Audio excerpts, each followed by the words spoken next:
Plaintiff Coreen Gagne claims her former friend left her car in a cow pasture, buried under 6 feet of mud. She's suing for $5,000 for car damage and towing fees. Defendant Shayna Thibedeau claims the plaintiff sold her the car, and she's the one who's a victim in this. She says she owes nothing. The whole truth and nothing but the truth? Yes. Case number 214 on the docket. And welcome to you. Let's see what we have here. We have the plaintiff, Ms. Gagne. Yes. You are suing your former friend, you say, for $5,000 for car damages plus towing and storage fees.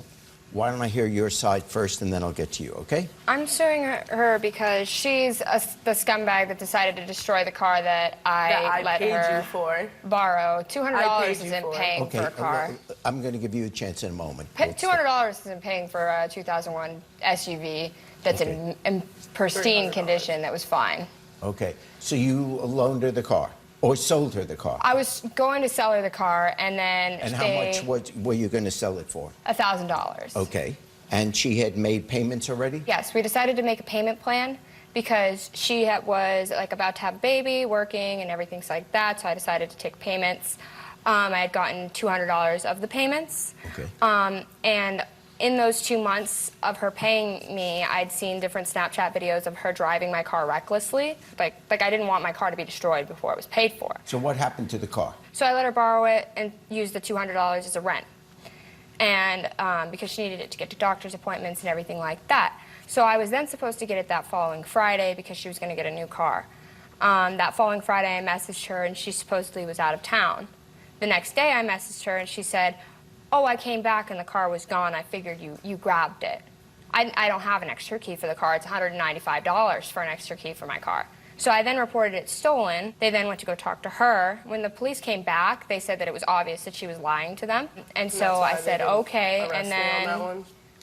Because you lied to the police. So I then... But if they thought I did, I would have Okay, been I'm going to give arrested. you a chance, but go ahead. It was gone. The car's gone. Okay. It was gone. And so I then made the report about it, and I needed to go to work. Yeah. The Northfield police had called in an abandoned car. It was in the middle of a cow field, 6 feet deep. 6 feet deep in the middle of a cow field. Okay, so that's where the car was found, and then it was then towed, and it took 6 hours for them to dig out. What's your side of the story? So Corey decided that she went and got a new car, and she was bragging to me about getting a new car, and I was like, well, what are you doing with your Pathfinder? She's like, oh, I'm going to sell it. I was like, well, I need a car. So she's like, okay, and I was like, how much you want for it? We agreed on $1,000, and Yes. after I paid the $1,000, she'd give me the title for it, which I was fine with. Sure. I paid her $300 for the car. How did the car wind up in the cow field? I don't know. I was out with my brother, She says she doesn't know, but after that... You had your turn but- to talk. Yeah. I was with my brother. We were driving around in Rochester. I wasn't home. We were in his car. Yeah. When we came home that morning, my window was broken into and the keys were gone. Right. Corey, being a former drug addict, being crazy, I'm not a drug came addict. up, probably came up my stairs because there's a fire escape into my window. I have no record. My window was broken Sorry. into and the keys were gone. Oh, you don't know. I don't know how the car even got in. Okay, so you don't know field, that. yeah. Nor, in fairness, nor do you know that she was the one that broke. If someone broke into your house, I'm not saying someone didn't, and the windows were obviously broken. Yeah, because the police. But you don't know that it was her. Do we have a video of this car? Yes, we do. Okay, that's what I want to see. I found my car at Rusty's Towing. They found it in the middle of a field in Northfield. Look at that. Look at this. Look at this. Look at what they did.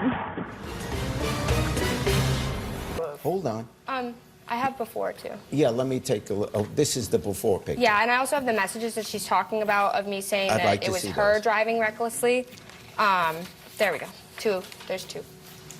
Now, you two guys started out as friends. Yeah, that's why I originally let her try to buy the car. Yeah. I then was angry, tried to get the car back, and then let her borrow it. My question would be kind of towards Corey. Why would I destroy the car that I just put $300 down? You bought a new one the same day. Why would I drive it in a field for one that I have no clue how to get through and leave all of my important stuff in there? Yeah, so there were Brandy's pictures in there too. And that's a good point.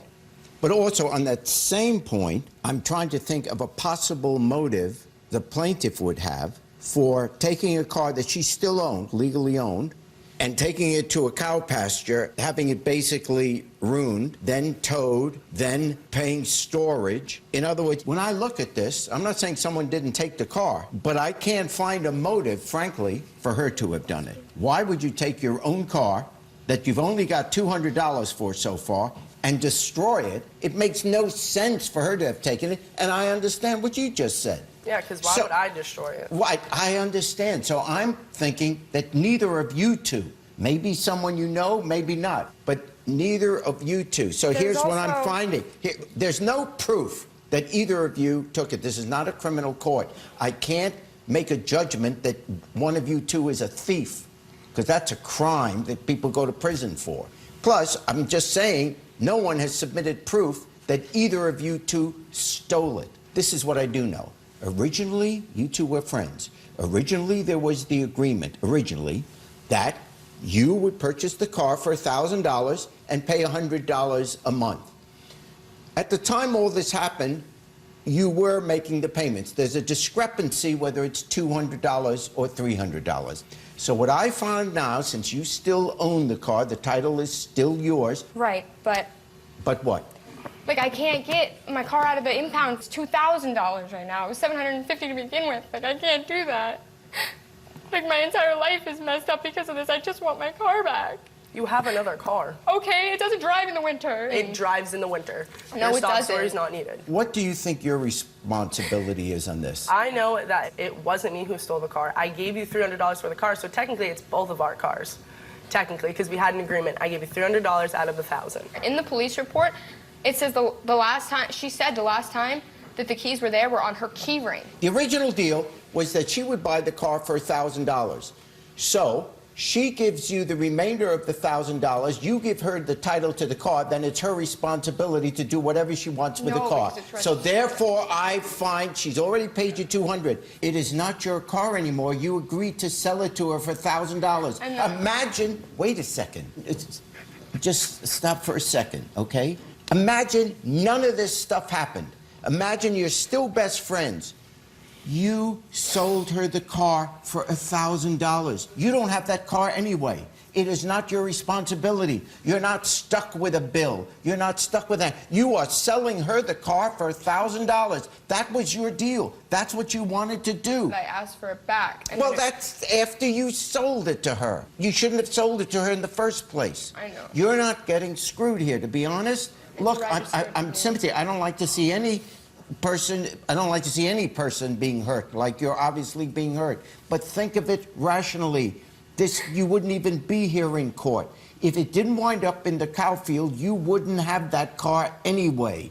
If the deal had gone through as you wanted it to, she would have the car and you would have $1,000. That's it. You don't have to get it out of the tow yard. I am finding for the plaintiff in the sum of $800. My best friend's dead. My dead best friend's pictures are in that car, and I can't get them back. I can't do anything with $800. $800 doesn't even help anything. Well, it's $800 is better than zero. You can't get anything out of the car unless you pay the $2,000. My dead best friend's pictures are in that car. I'm sorry about everything that happened. We were good friends, so I wish the best to Corey. Hey, YouTube, check out my new show, Judge Jerry. Now, for sneak preview and behind-the-scenes footage, subscribe to my channel now.